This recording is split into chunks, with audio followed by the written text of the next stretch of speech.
Chapter 18 The City of the Great King. Matt 5:36. Jerusalem. What a halo of glorious associations the scriptures have thrown around that beautiful name, yet how sad has been its history. Most highly privileged of all spots upon earth, it has nevertheless been the scene of continual apostasy, culminating in the murder of the Son of God. He who knew it from the beginning, and had marked the ways of its guilty inhabitants, pronounced its character when he said, "It cannot be that a prophet perish out of Jerusalem. O Jerusalem, Jerusalem, which killest the prophets, and stonest them that are sent unto thee, how often would I have gathered thy children together, as a hen her brood under her wings, and ye would not? Behold, your house is left unto you desolate, and verily I say unto you, ye shall not see me, until the time come when ye shall say, Blessed is he that cometh in the name of the Lord." Luke 13 verses 34 and 35.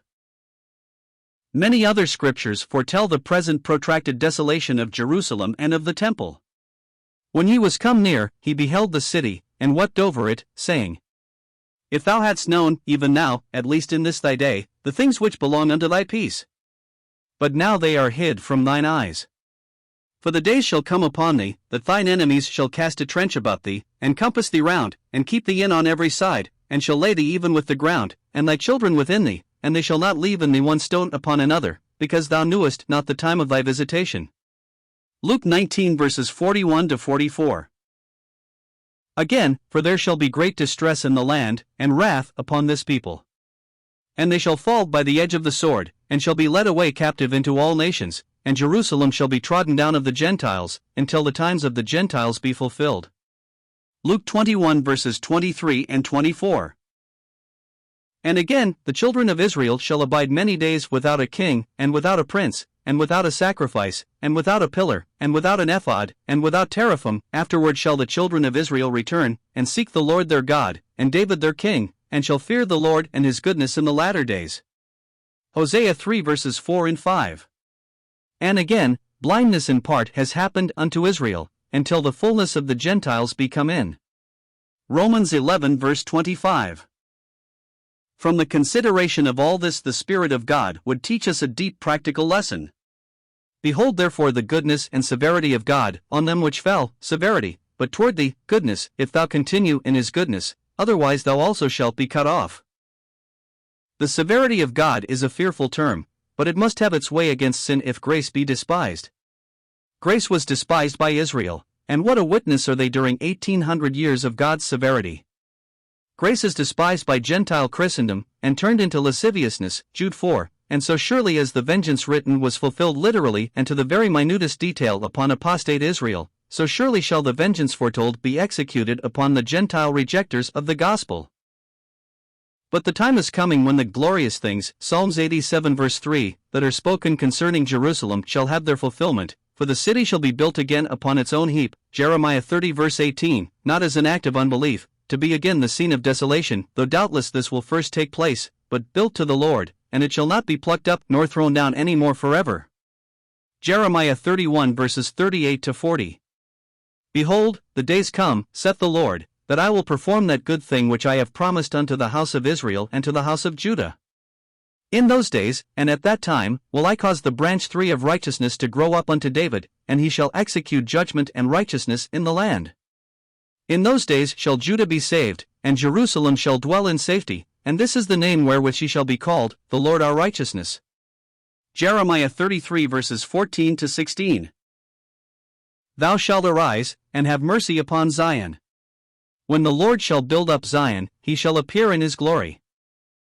Psalms 102 verses 13 to 21. After this I will return, and will build again the tabernacle of David, which is fallen down, and I will build again the ruins thereof, and I will set it up. Acts 15 verse 16. From these and very many other scriptures that might be referred to, it appears that Jerusalem shall again be rebuilt upon its former site, and it shall be Mount Zion, and upon Mount Zion the temple which the Lord himself shall build.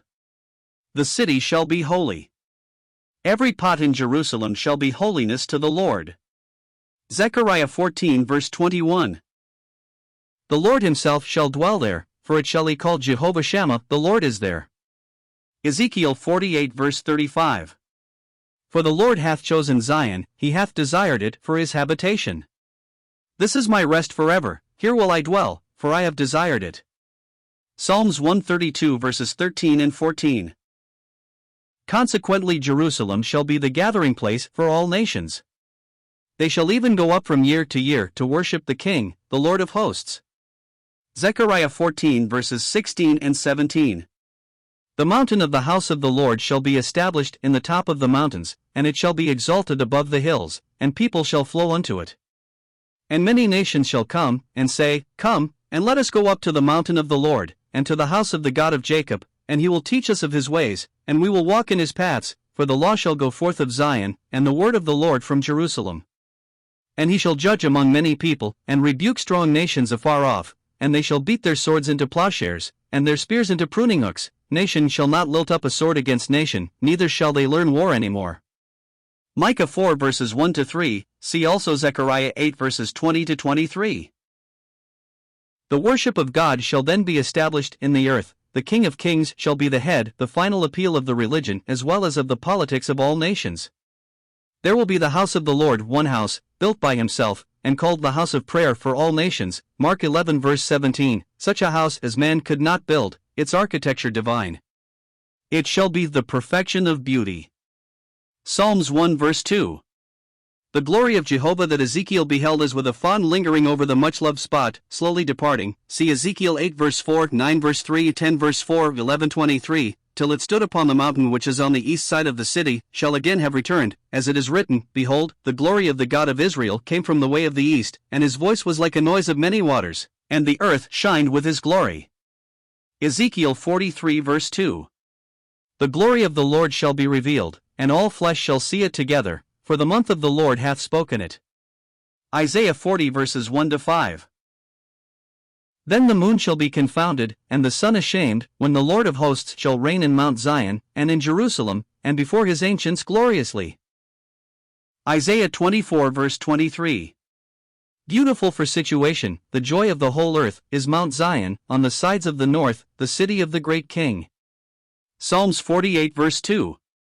And although it was the scene of our Lord's most bitter opposition, and named in the very hour of his glorious transfiguration as the place where his decease should be accomplished, yet did he look forward to the fulfillment of all that had been written concerning it.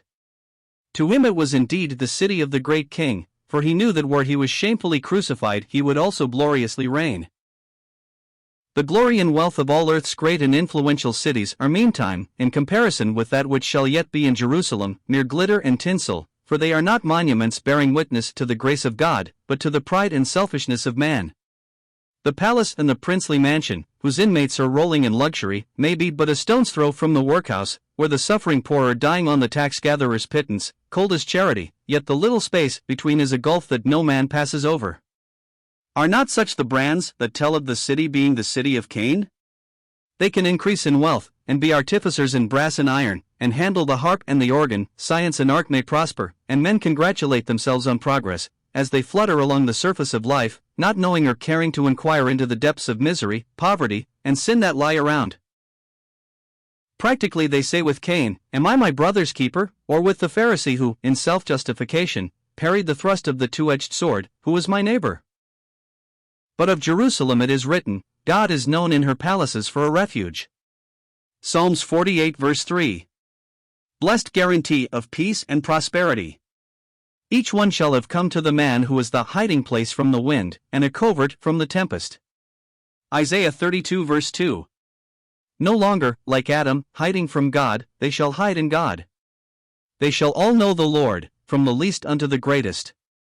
Jeremiah 31 verse 34.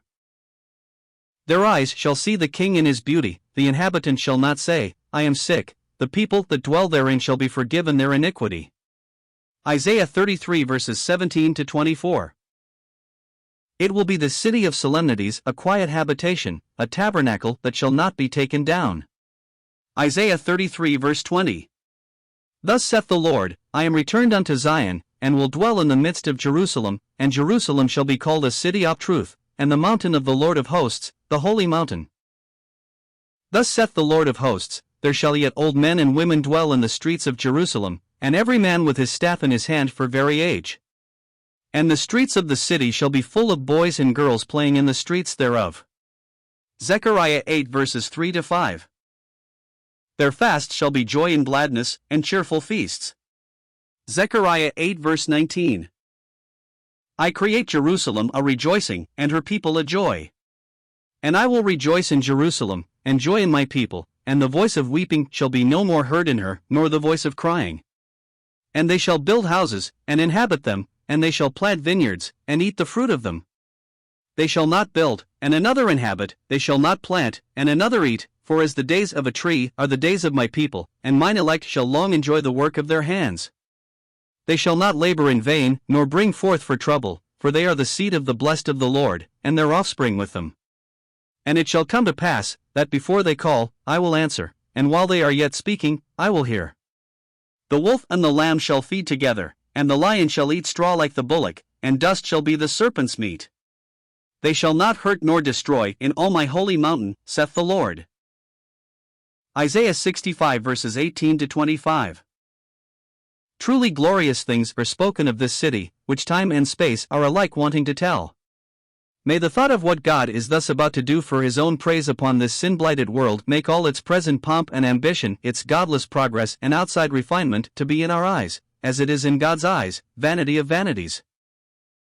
Attempts have often been made to spiritualize and apply to heavenly things those scriptures quoted, and many others which describe the coming glory of Jerusalem. That there is a heavenly Jerusalem and a spiritual Mount Zion, to which we, as believers in Jesus, are brought, is indeed true, see Hebrews 12 verses 22-24, but, as already indicated, nothing is gained, but, on the contrary, very much is lost by seeking to spiritualize such scriptures, to the exclusion of their literal and primary application. There is the glory of the terrestrial as well as the glory of the celestial, 1 Corinthians 15 verse 40, and if ours be the latter, Israel's shall be the former. The seed of Abraham of the heavenly calling may be as the stars for multitude, but the earthly shall be as the sand upon the seashore. Genesis 22 verse 17. 3. This title of the Lord Jesus denotes his kingly character as David's son and heir. See Zechariah 3 verse 8, 6 verses 12 and 13, Jeremiah 23 verses 5 and 6, Isaiah 4 verse 2, also especially Isaiah 11 verse 1, where, as to his manhood, he is the rod out of the stem of Jesse, as to his Godhead, the branch out of his roots. Just as, in Matt 22:45, he is David's son and David's Lord. Such distinctions are of value to faith, but folly to those who deny the Godhead of the Son.